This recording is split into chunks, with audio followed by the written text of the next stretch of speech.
Hola, muy buenas tardes a todos, una vez más aquí en vuestro programa Directos al Derecho, en el que queremos dar un repaso a toda la actualidad en el mundo jurídico y tocar temas de actualidad y temas que preocupan a todos los profesionales del derecho, pero sin olvidarnos de que pueda acceder todo el contenido del programa a todos los que no conocen derecho, a todos los legos, a todos los ciudadanos, y hacer una explicación fácil, sencilla, y que sea una ayuda para todos los oyentes de esta radio. Quiero saludar a todos y también mandar un abrazo muy fuerte a Alexia. Esperamos que pronto podamos contar con ella en esta antena, en estos micrófonos, que la echamos mucho de menos. Y también saludamos, como siempre, a nuestro técnico, a nuestro CEO, Javier Lillo, que lo tenemos aquí a los mandos y que Javier, ¿por qué no nos dices algo dónde se escucha Directos al Derecho? Porque cada vez más se escucha en más zonas de la geografía nacional. Claro que sí, Arturo. Bueno, saludos a todos los oyentes, a todos los espectadores que nos siguen a través de las FMs, como son Armonía Duero, Turia 78 en Valencia, Diámetro Radio en Islas Canarias, por supuesto a través de nuestros canales podcast, radio de streaming, de Click Radio TV, los podcasts en iVoox, en Anchor, Spotify, Radio Public y todos los canales asociados a esta emisora.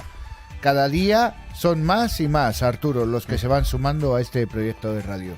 Y Directos al Derecho, pues es un programa que gusta mucho. Así que, nada, bienvenidos a todos. Muchas gracias, Javier. Bueno, y como siempre recordaros que este programa pues lo podemos realizar gracias al patrocinio de AJM Abogados. Es un despacho que está especializado, entre otras cosas, en la ley de segunda oportunidad, en temas patrimoniales, de forma que si tus deudas no te dejan dormir, que no llegas a fin de mes porque tus gastos superan a tus ingresos, llámanos, te haremos un plan personalizado de forma que tus pagos sean asumibles e incluso que se pueda llegar a la extinción de la deuda. Hoy también vamos a hablar un poquito de la ley de segunda oportunidad y de los problemas que tienen los profesionales día a día para llevar los casos en los juzgados profesionales, tanto los abogados como los mediadores concursales y los administradores concursales. Lo haremos al final del programa. También hoy vamos a tocar un tema muy candente, como es la ocupación, qué hacer, qué procedimientos tenemos que seguir en caso de ocupación, qué podemos hacer, qué no podemos hacer, de manos de la magistrada Teresa Puchol.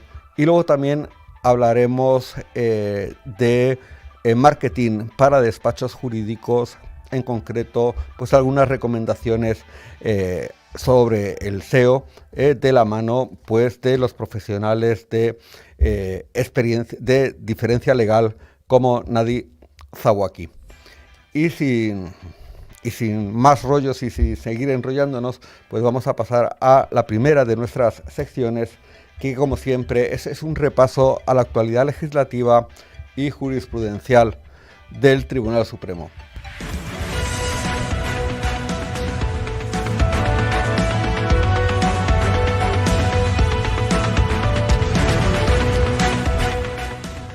Bien, pasamos en primer lugar con legislación, así con carácter general, aparte de diversas leyes orgánicas sobre los presupuestos de las comunidades autónomas que se han aprobado a lo largo de esta semana en el BOE, podemos destacar el Real Decreto 93/2022 de 1 de febrero, por el que se aprueba el reglamento de la calidad de la enseñanza militar y de su evaluación.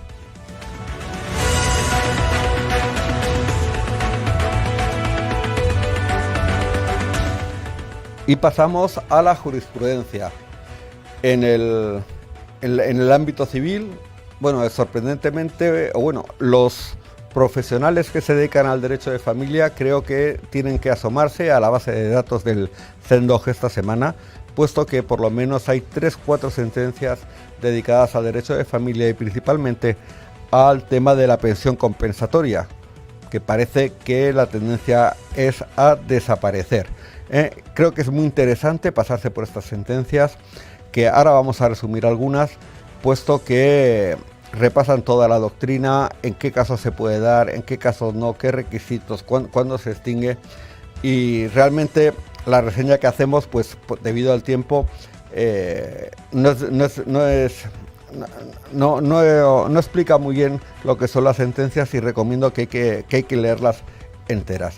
Pero vamos a empezar con la sentencia 340/2022 de 2 de febrero sobre la inclusión en ficheros de morosos, sobre cómo se calcula la indemnización.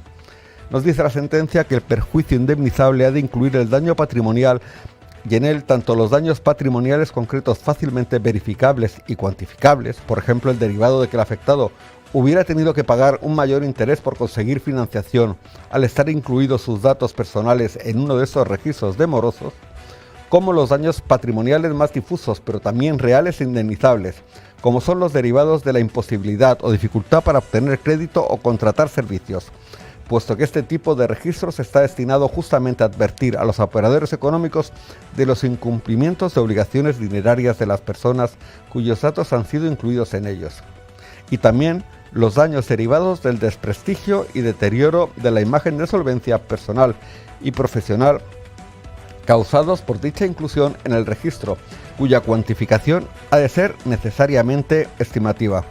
Hay que leer esta sentencia porque fija los parámetros que hay que poner en las demandas para conseguir las indemnizaciones correspondientes. En segundo lugar, tenemos la sentencia 327/2022 de 1 de febrero sobre la nulidad de la cláusula de reclamación de intereses del artículo 20 de la Ley del Contrato de Seguros. Nos dice que los ofrecimientos de pago de las aseguradoras condicionados a la renuncia del asegurado a la acción no son eficaces para evitar la mora de aquellas y sus consecuencias, pues en tales casos no hay verdadero ofrecimiento de pago, que si va seguido de consignación, pueda producir el efecto liberatorio establecido en el párrafo primero del artículo 1176 del Código Civil, sino más bien una propuesta de renuncia según los casos, un intento de transacción carente de idoneidad para descartar la mora de la entidad aseguradora.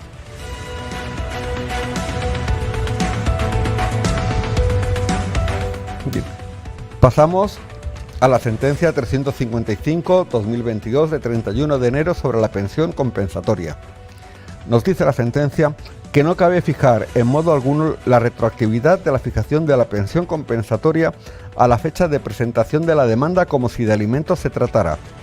Solo habría podido interesarse en el ínterin entre la demanda y la sentencia la contribución a las cargas del matrimonio, o en su caso como alimentos hasta que se dictara la sentencia y se acordara el divorcio, y ello en medidas provisionales.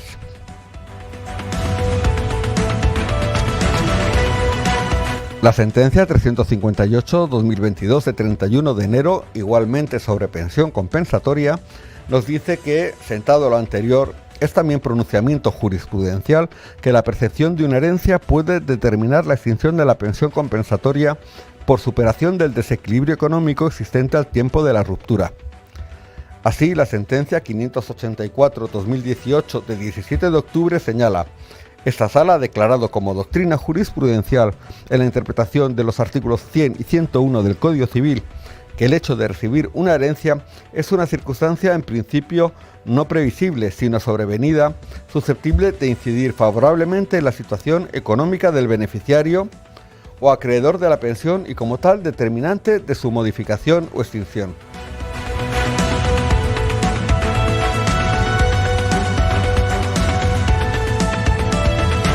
Bien, y nos vamos al ámbito penal. Nos dice la sentencia 378/2022 de 24 de enero que nos habla sobre los delitos leves.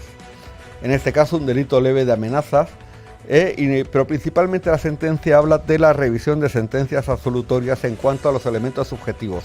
Hay dos sentencias muy parecidas del Tribunal Supremo esta semana sobre cuáles son los requisitos o qué es lo que se va a examinar en un recurso de casación. Nos dice la sentencia que el error sobre la concurrencia de los elementos subjetivos podría subsanarse en casación si se basase exclusivamente en consideraciones jurídicas sobre la naturaleza del dolo exigido por el tipo, es decir, si se tratase de un error de subsunción. Por ejemplo, si la absolución se fundamentase en la consideración errónea de que el tipo objeto de acusación exige dolo directo, absolviendo el tribunal de instancia por apreciar la concurrencia de dolo eventual, cuando en realidad el dolo eventual fuese suficiente para la condena. También cuando se calificase por el Tribunal de la Instancia de dolo eventual una conducta en la que a partir exclusivamente de los datos sobrantes en el relato fáctico, sin reconsideración probatoria adicional alguna ni modificación de la valoración fáctica sobre la intencionalidad del acusado realizada por el tribunal, fuese constatable la concurrencia de dolo directo, o cuando el Tribunal de la Instancia fundase su absolución en una ausencia de un elemento subjetivo específico, que considerase necesario para integrar el tipo cuando esta apreciación fuese jurídicamente errónea por no ser exigible para la suspensión de la conducta en el tipo objeto de acusación la concurrencia del elemento subjetivo específico exigido por el tribunal. Bien, como ya hemos dicho, el Tribunal Supremo esta semana habla sobre los requisitos del acceso al recurso de casación.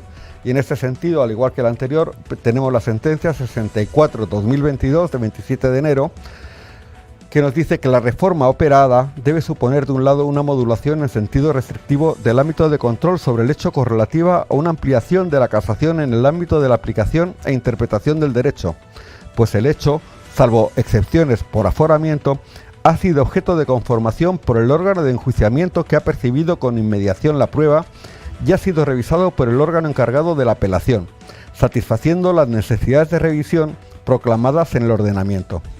La revisión casacional, sigue diciendo el Tribunal Supremo, debe atender a asegurar la correcta inteligencia de la ley para todos los ciudadanos en cada caso concreto, al tiempo que extiende la doctrina resultante para otros supuestos en los que la norma sea de aplicación.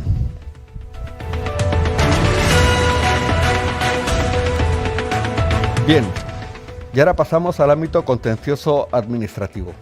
Tenemos la sentencia 265/2022 de 26 de enero que nos habla sobre la simulación, en el cual nos dice que estimada la existencia de actos o negocios simulados a la vista del artículo 16 de la Ley General Tributaria, procede en todo caso a la imposición de sanciones, sin que una interpretación razonable de la norma, amparada en el artículo 179 de la Ley General Tributaria, resulte operativa.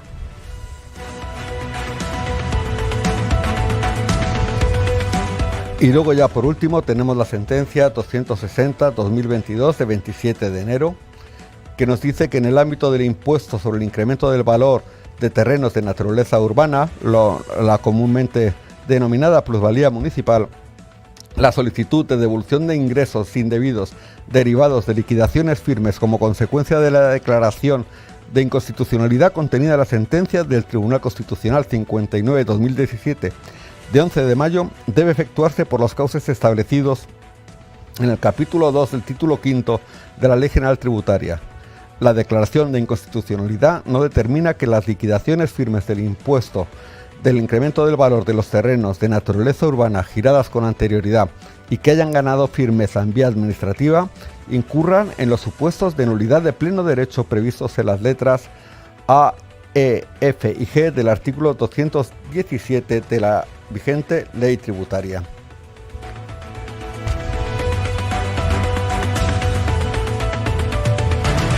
Bien, y por último, esta semana no hemos encontrado ninguna sentencia relevante en el ámbito de la jurisdicción social, puesto que las que han salido simplemente reiteran doctrina una y otra vez sobre el tema de los interinos en las administraciones públicas y el tema de los contratos indefinidos no fijos, pero sin que haya ninguna novedad reseñable respecto de la jurisprudencia en este ámbito. Así que ya vamos a continuar y vamos a pasar a la sección que denominamos de actualidad para tratar pues temas que preocupan a los profesionales, que muchas veces nos llegan los casos, no sabemos cómo actuar, si iniciar una vía penal, una vía civil, cómo está la situación ahora mismo en el ámbito judicial y jurídico sobre el tema de la ocupación de inmuebles, problema que está ocupando y preocupa pues a muchos ciudadanos. Y para ello tenemos a la magistrada Teresa Puchol para hablarnos de este tema. Muy buenas tardes, Teresa. Hola, buenas tardes. Bien, pues es un placer tenerte. Por la primera vez que te tenemos aquí en este programa, esperemos que no sea la última, pues para hablar de temas. Y en primer lugar, bueno, pues que nos contaras un poquitín cómo está ahora mismo la situación jurídica de la ocupación, de los procedimientos judiciales en el caso de ocupación de inmuebles. Ocupación, ¿te refieres desde un punto de vista penal, como delito de usurpación, o como cuando se ocupa y se requiere recuperar la posesión dentro de la perspectiva civil? Pues que queremos tratar un poquitín los dos temas. ¿Por qué? Porque, bueno, yo como abogado y también los compañeros muchas veces de hecho, el otro día un juez en sala me recriminaba que hubiera utilizado una vía penal para el tema de ocupación diciendo que iba a tardar mucho menos por la vía de desahucio. Puesto que no sabemos muchas veces cuál vía va a ser mejor en el caso de que nos encontremos a un problema de ocupación. Pues bueno, como abogado ya sabes Sí. que la incertidumbre es la reina de la actividad judicial y ojalá pudiera dar yo una respuesta contundente y acertada a esa pregunta, Ujú. porque depende mucho ya no solo de cómo funciona cada juzgado, Ujú. sino también de las vicisitudes propias de ese mismo procedimiento. Ujú. Desde mi punto de vista, yo creo que es mucho más rápido un interdicto posesorio en aquellos supuestos en los que la ocupación no está basada en un contrato de arrendamiento, entiendo, ¿no? Bueno, Eh, ahí ya sabes que nos encontramos con el problema de que yo ya en varias ocasiones de que se han bajado un contrato de internet, lo han rellenado y sí, lo presentan a veces como válido en el... pero bueno, en cualquier caso, la premisa inicial es Sí. que el contrato de arrendamiento no lo tiene con el titular, porque claro, si lo que dices esto es porque en un principio no existe ese contrato, otra cosa es que cuando se le Sí. requiera lo aporte. Sí. Pero la premisa inicial entiendo que es una ocupación sin un sustrato contractual, esto Sí. es, que no es un arrendamiento, ¿no? No, no, no es un arrendamiento. Estamos hablando de que cuando De que se te nadie... meten en casa, que de repente te das cuenta de que hay Exacto, alguien en casa, ¿no? exacto, sí. Sí, bueno, pues en esos casos yo creo que es más rápido la vía civil. Lo que pasa es que, claro, ya sabemos que tenemos el inconveniente económico, ¿no? Que en la vía civil pues hace falta o bien pedir asistencia jurídica gratuita, en caso de que no se disponga de medios, o bien contratar a un abogado y un procurador. Pero creo que si se insta por el procedimiento, por el interdicto posesorio de toda la vida, el de 250, con la tramitación que tiene el 441 bis, creo que en esos casos, como dice, que en el momento que se admita la demanda, inmediatamente se tiene que requerir al ocupante para que aporte título y si en el plazo de 5 días no lo hace, vía, eso es mucho más rápido que poner una denuncia que llega al juzgado, que se reparte, que el juzgado cita para un delito leve, al investigado o investigado se les tiene que designar abogados del turno de oficio. Creo que es más rápido la vía civil, pero evidentemente todos sabemos que la vía civil, pues primero, que en ese juzgado los procedimientos se tramiten con celeridad. Segundo, que en un momento determinado los ocupantes no acudan a asistencia jurídica, acudan y digan necesito asistencia jurídica gratuita y por lo tanto se paraliza. Tercero, tal y como está ahora mismo, hasta el 28 de octubre por lo menos, el Real Decreto de Ley 11/2020, en el que se puede solicitar la inmediata suspensión en aquellos supuestos en los que aporte documentos que acredite la vulnerabilidad y se tiene que pedir la suspensión para darle traslado a los servicios sociales. Todas estas cositas pues pueden demorar mucho la eficacia de una medida que está hecha para la celeridad, pero que puede tener esto. En la vía penal, pues No, la vía una penal, cuestión, Teresa. A veces muchos problemas o algunos de los problemas, sobre todo para los jóvenes licenciados que se enfrentan a estos casos, es determinar en la vía civil contra quién diriges la demanda. Sabes que hay unos señores ahí que igual son uno o son cuatro y en principio tienes que dirigir la demanda contra alguien. Bueno, pero esto desde hace ya tiempo se viene admitiendo que pueda ser, igual que en las herencias yacentes, la herencia Sí. yacente se considera como un ente sin personalidad y se le puede mandar, en estos casos desde hace ya muchísimo tiempo que el Supremo ha entendido que es factible dirigir la demanda contra ignorantes ocupantes y de hecho, vamos, yo lo que Sí. muchas veces me veo en la parte demandada es ignorantes ocupantes y que es después cuando se les va a hacer la citación para que aporten el título, cuando ya se les pone nombre y apellidos. Ujú. ¿Y en la vía penal? En la vía penal, pues tienes la posibilidad eso de acudir a juzgado, Guardia Civil, Policía Nacional y poner una denuncia en la que digas que, pues, que tienes ocupada la vivienda, siempre y cuando estamos hablando de que no es tu vivienda habitual, porque si no ya sabemos que tenemos un allanamiento de morada. Sí. Y entonces, pues ahí entra la maquinaria del penal, que es un poco distinta a la del civil, de manera que lo que normalmente se hace es citar a juicio para delito leve.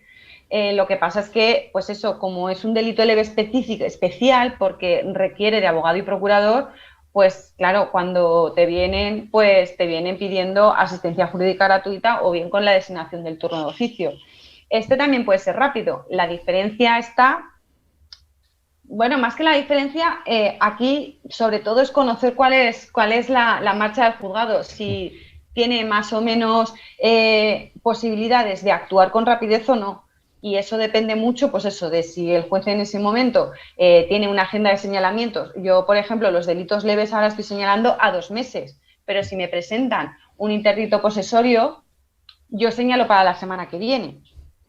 Uy, eso es un lujo, porque aquí en Madrid, es decir, la sobrecarga que tienen muchos juzgados y que encima ni siquiera tienen el letrado de la Administración de Justicia, porque en algunos sitios hay bastantes vacantes, pues están los pobres que es que no dan abasto para...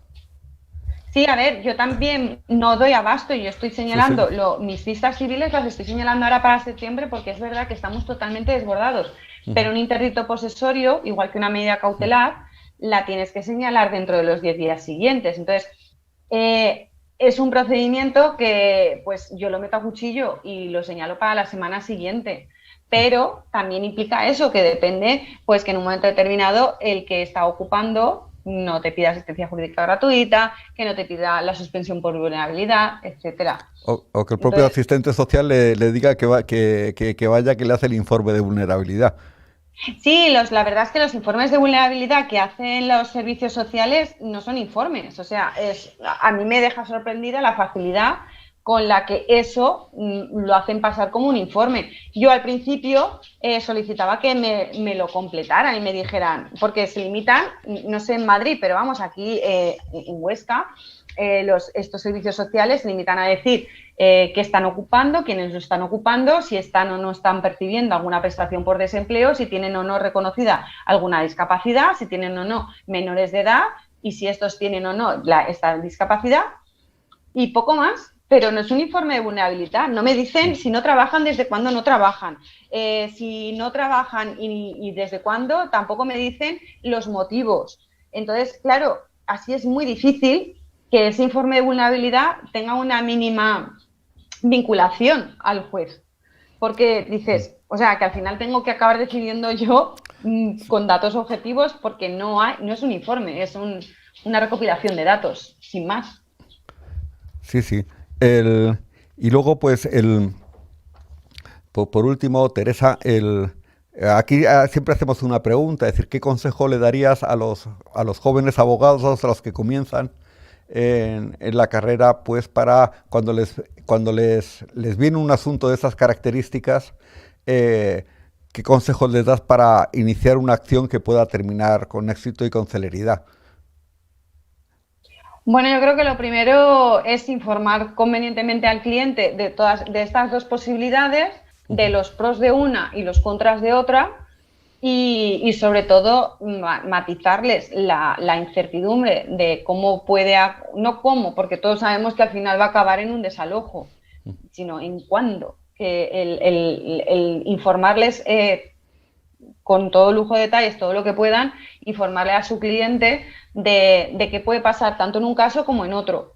Y que en el peor de los casos cabe la posibilidad de que se demore meses, sobre todo porque esto les va a facilitar el que su cliente en todo momento esté informado y no se lleve luego sorpresas que le acaben repercutiendo negativamente al abogado, porque sí, el abogado le puede decir, es que la culpa ha sido del juez, que no tiene ni idea, la culpa ha sido de los servicios de correos, que no encontraban la casa. Puede echarle la culpa a quien quiera, pero quien al final da la cara, evidentemente, es el letrado. Entonces, yo creo que lo principal es siempre transparencia con su cliente y que el cliente, al fin y al cabo, con todos estos datos, los pros y los contras, sea el que decida. Oye, y ahora que se me acaba de ocurrir, porque muchas de las cosas que nos dice que nos dicen los clientes muchas veces es, oye, si le voy a cortar la luz porque encima está consumiendo la luz a mi costa, el agua a mi costa, lo primero que se les ocurre pues es cortar los contratos de luz y agua. Yo les digo, les recomiendo que no lo hagan, pero muchas veces no nos creen. ¿Qué recomendaciones podrías darnos sobre estas acciones? Es que en estos casos entiendo que ya no estamos hablando de una ocupación, porque si tú tienes dada de alta la luz y el agua, o es una vivienda o es tu segunda residencia. Normalmente son segundas residencias que tienen...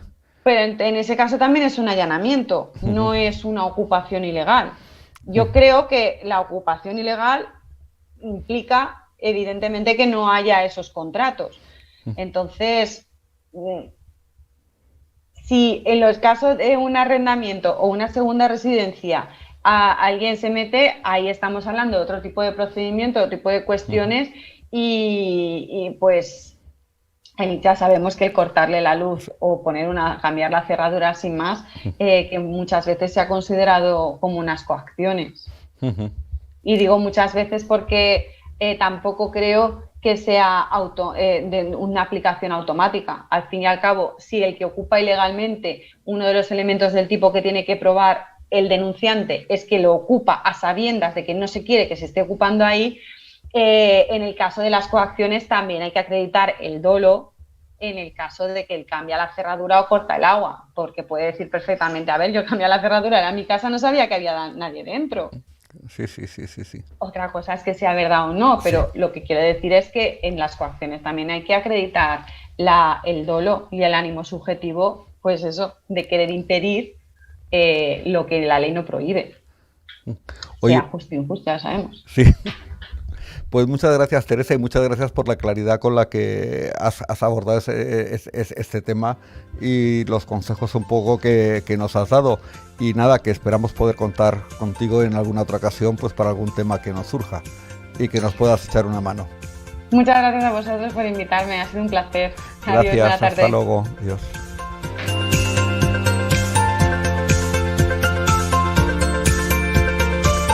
Bueno, y hoy ahora vamos a hablar de otro tema de actualidad, es decir, el mundo jurídico está cambiando mucho, la forma de acceder al cliente también está cambiando mucho, tenemos que abrirnos puertas al exterior, es decir, es cierto que el boca a oreja es la principal fuente de clientes y sobre todo de clientes sólidos y fiables que puede tener un despacho de abogados, pero ya cada vez más la gente, bien porque el mundo está cambiando y también muchas veces por no querer airear los problemas que puede tener uno a un amigo o un vecino, pues Internet está siendo la principal o una buena fuente de acceso a los diversos profesionales, lo cual está generando pues muchos problemas.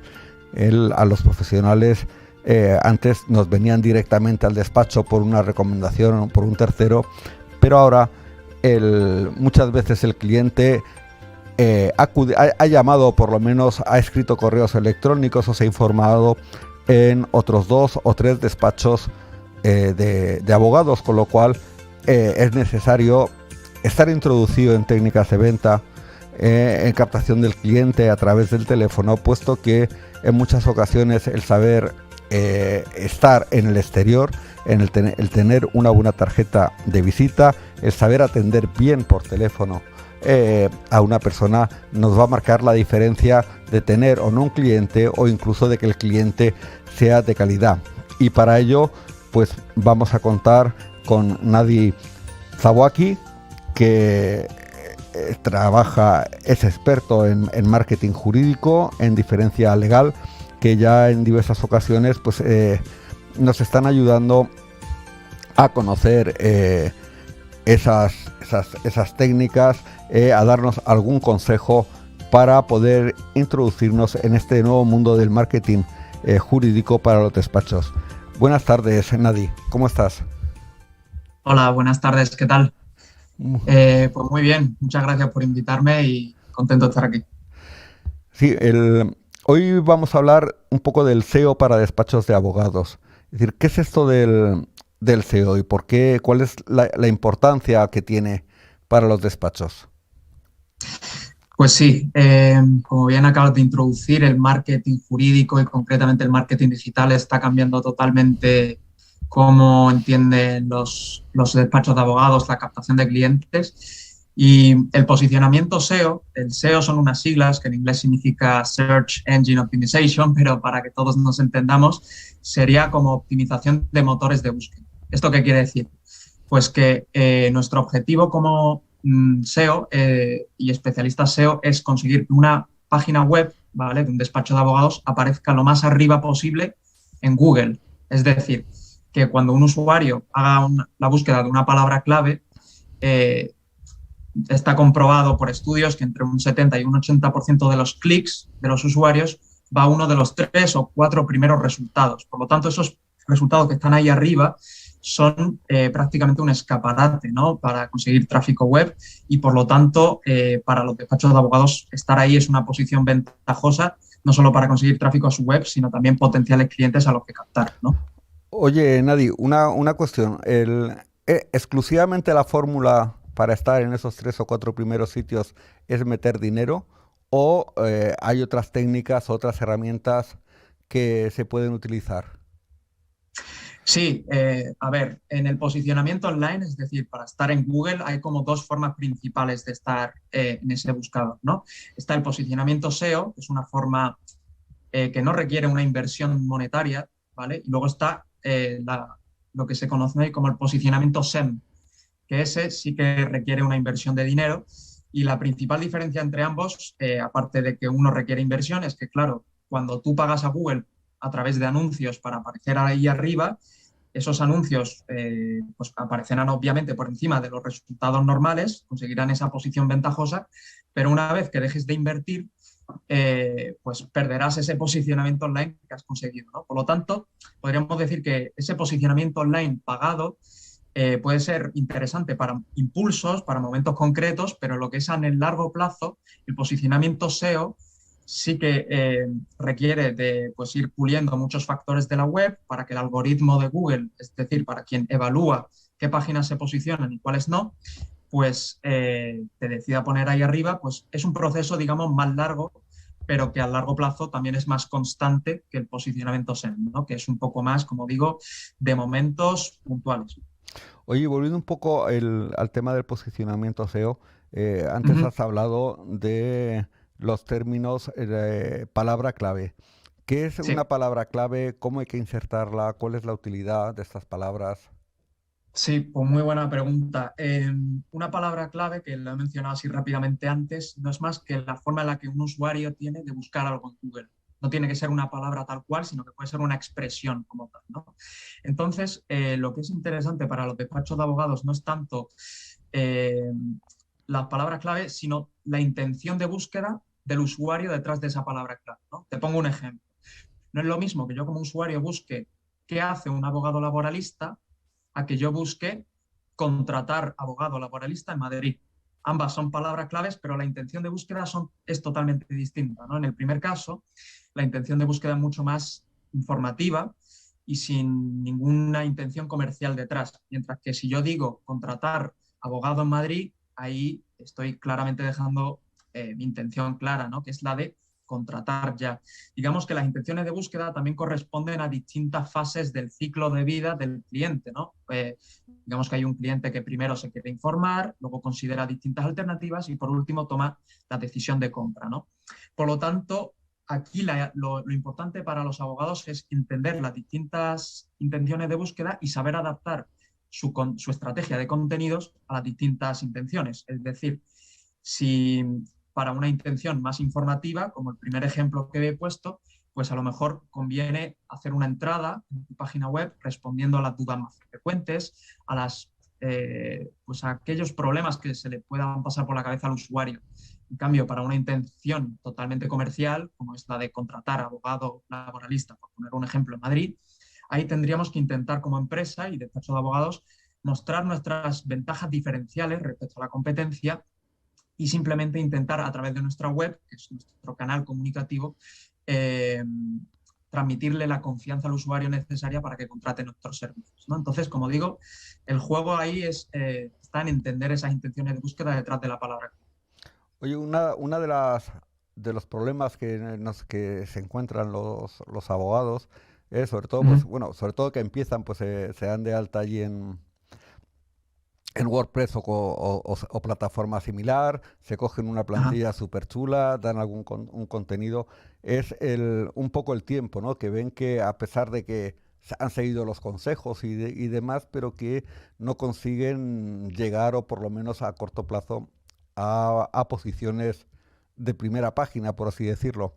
Ujú. El, ¿Cuál es el tiempo medio de duración de una campaña de posicionamiento a través del SEO?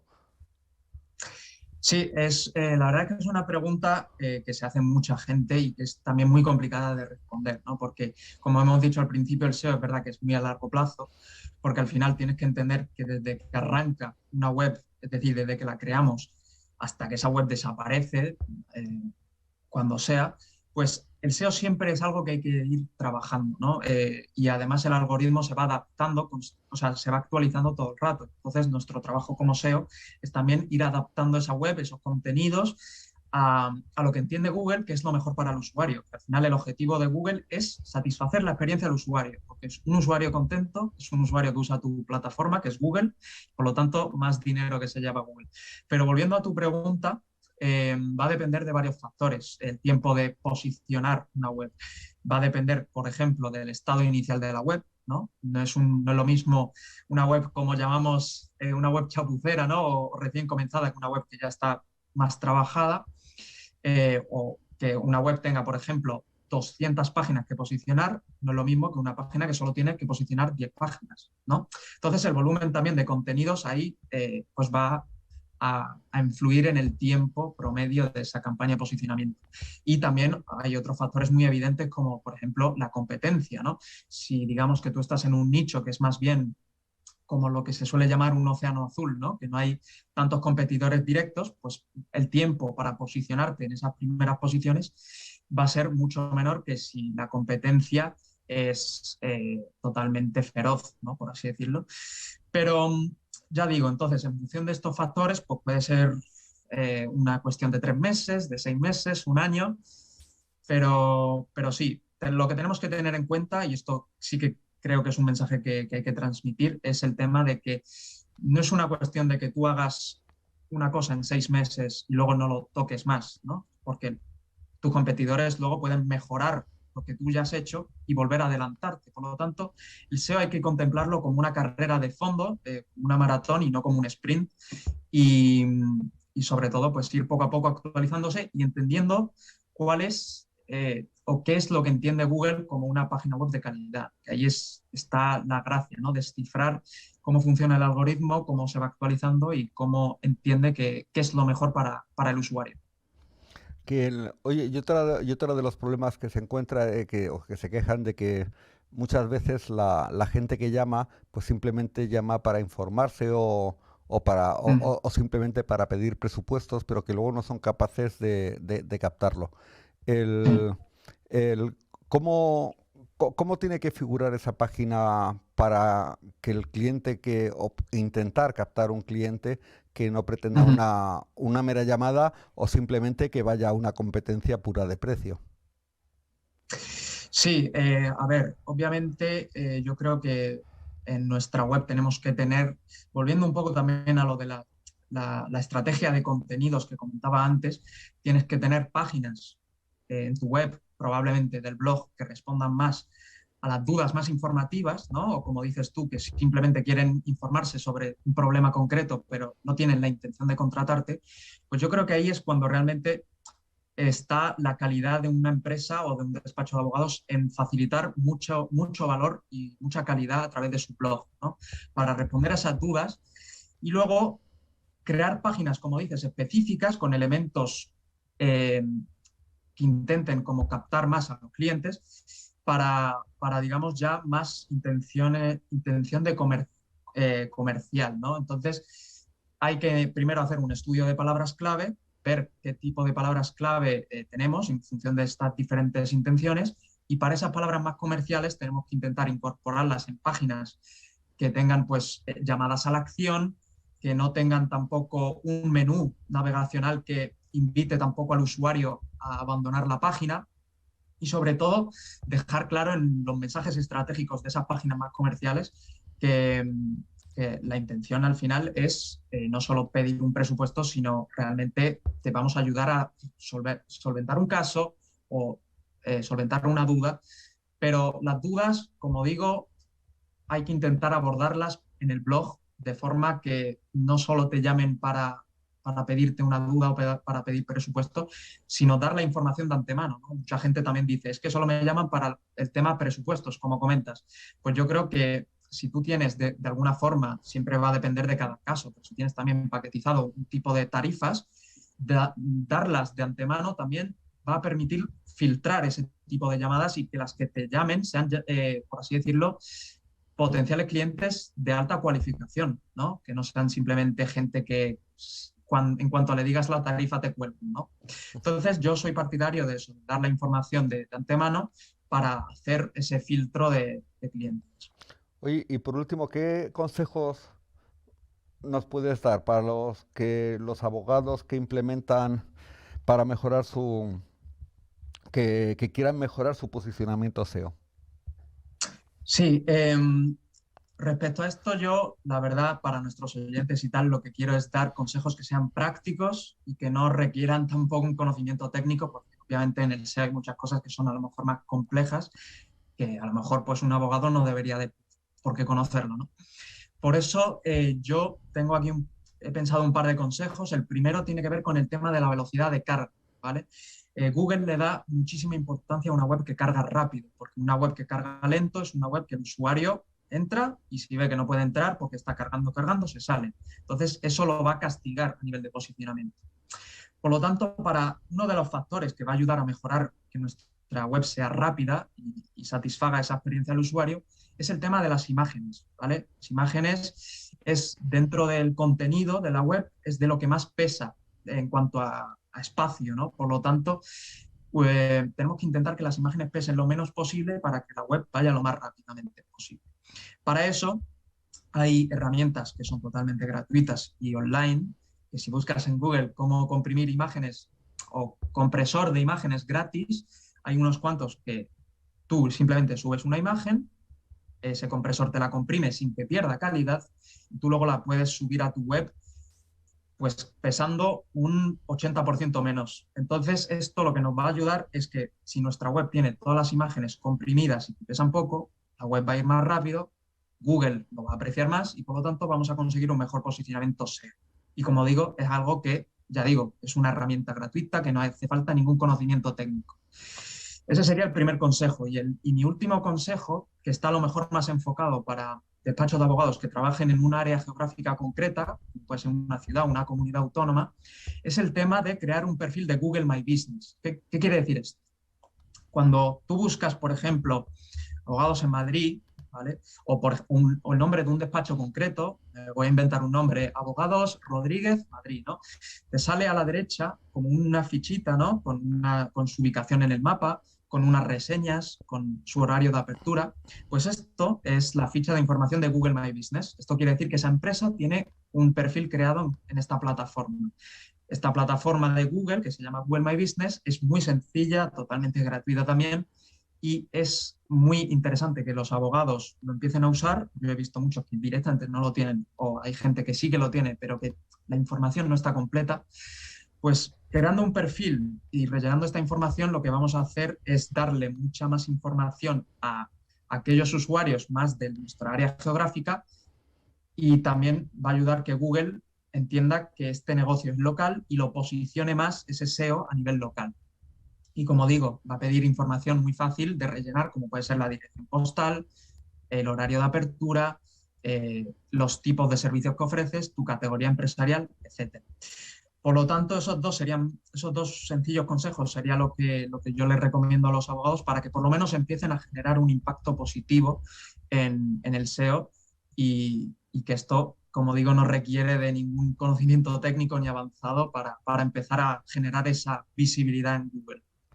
Oye, pues Nadi, pues 1.000.000 de gracias. Y la verdad es que, bueno, es todo un lujo contar con los profesionales de Diferencia Legal y agradecer el apoyo que Diferencia Legal está prestando a este programa, y a los oyentes de ese programa, pues ya son habituales con los consejos que nos dan y que nos proporcionan, pues para iniciarnos en este mundo. Y yo, pues que ya llevo también tiempo en este mundo de Internet, de las redes, yo ya siempre recomiendo ponerse en manos de profesionales, pues porque la competencia es cada vez mayor, y si no dominas, y en el despacho ya no tenemos ya tiempo de archivar expedientes, de atender clientes, atender llamadas, pues nunca le vamos a dedicar el tiempo que requiere por nosotros mismos a esta parte tan importante del despacho como es la captación de los clientes. Así que muchas gracias, Nadi, y muchas gracias a Diferencia Legal.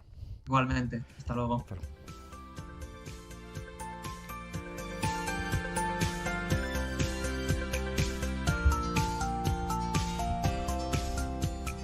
Bueno, y ya pasamos a la última sección del programa, que normalmente dedicamos a la resolución alternativa de conflictos.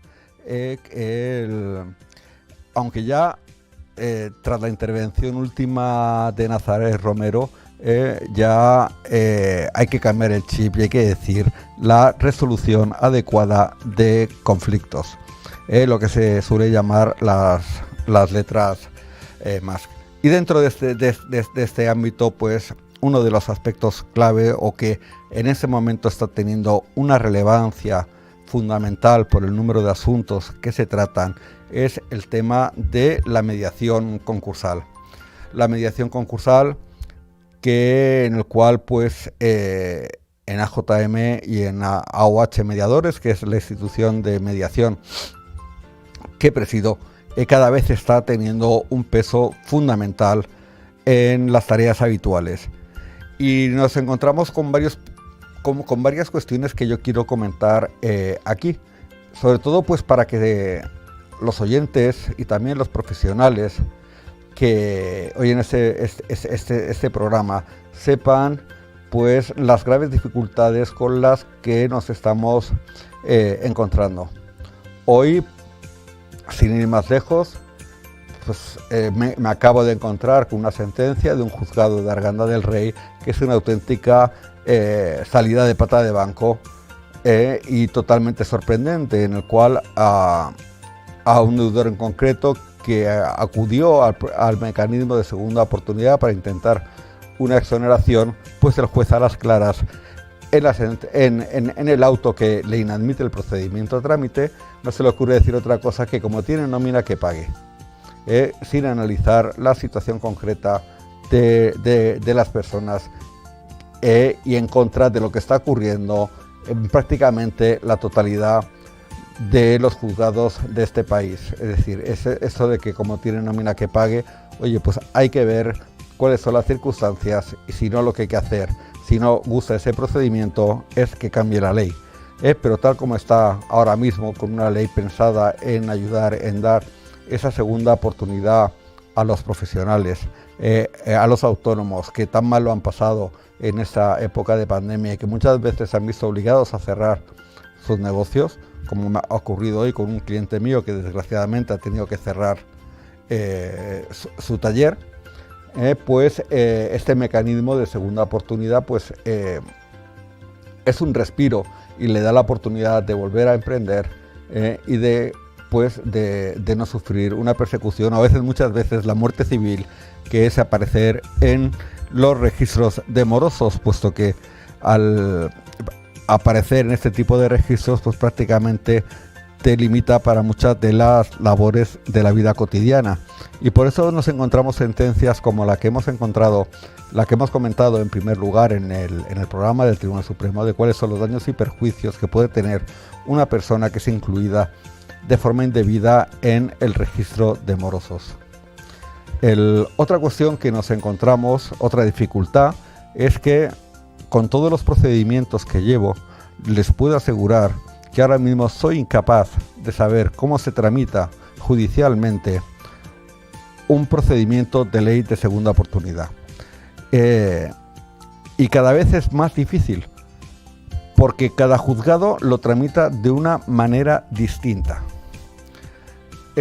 Unos lo empiezan a tramitarlo como un concurso necesario, unos lo abren y lo archivan, otros lo abren y lo archivan y nombran administrador concursal, otro juzgado dice que como no hay un procedimiento, pues claro, pues no se tramita y se inadmite a trámite. Después de la admisión a trámite, hay que tramitarlo como un concurso normal, hay que publicarlo en el BOE, hay que llamar a todos los acreedores, a la agencia tributaria, sí o no. Otros juzgados tramitan pieza de calificación, otros juzgados no. Otros juzgados directamente archivan, otros dan plazo para la tramitación de lo que se llama el BEPI, que es el beneficio de exoneración del pasivo insatisfecho. Y esto pues ocasiona en primer lugar retrasos indebidos en toda la tramitación del procedimiento, que a veces pues se está tardando un año, año y medio, eso sin contar que el juzgado no esté especialmente atascado. 2, muchos retrasos, puesto que se empiezan a plantear recursos contra actos de tramitación que no deberían realizarse y que ralentizan todo el procedimiento pues cada 2 o 3 meses. Y por ello, como profesional y desde estos micrófonos, solicito que por favor alguien estructure este proceso, que dictamine unas reglas y que siempre habrá algún juez dirá que él interpreta la ley como Dios le da a entender, pero que se estructure y que se sepa exactamente, va a ocurrir esto, en este momento se pide esto, en esto se pide esto otro, al igual como ocurre en los procesos civiles ordinarios, el procedimiento ordinario, el procedimiento verbal. Pues el que se sabe exactamente qué pasos se van a dar y qué va a ocurrir, y luego ya el juez analizará las pruebas según el criterio y según lo que hayan planteado las partes y tomará la decisión que considere más adecuada en justicia al procedimiento. Pero el problema que nos encontramos aquí, que no hay forma de saber cuál es el procedimiento concursal del concurso consecutivo. Yo tengo contabilizados ahora mismo unas 15 o 20 formas de tramitar este procedimiento. Eso a los administradores concursales y a los mediadores concursales, que ya hablaremos si es obligatorio o no, nos genera bastante estrés, nos quita mucho trabajo, mucho tiempo que podríamos dedicar a otros trabajos a estudiar bien los temas, y luego ya si se los transmitimos a la ciudadanía, pues ya ni cuento qué es la sensación que tienen. Y por ello, por favor, que alguien tome medidas y que dicte unas pautas de cómo hay que tramitar el procedimiento, hacerlo bien, y así todos saldremos ganando, que a veces no es modificar leyes por modificarlas, sino simplemente esclarecer las que ya tenemos. Y nada más, les esperamos la próxima semana. Contaremos con novedades, temas de actualidad, consejos que les van a ser muy útiles, y como siempre, y como digo muchas veces en mi canal de YouTube, ser legales.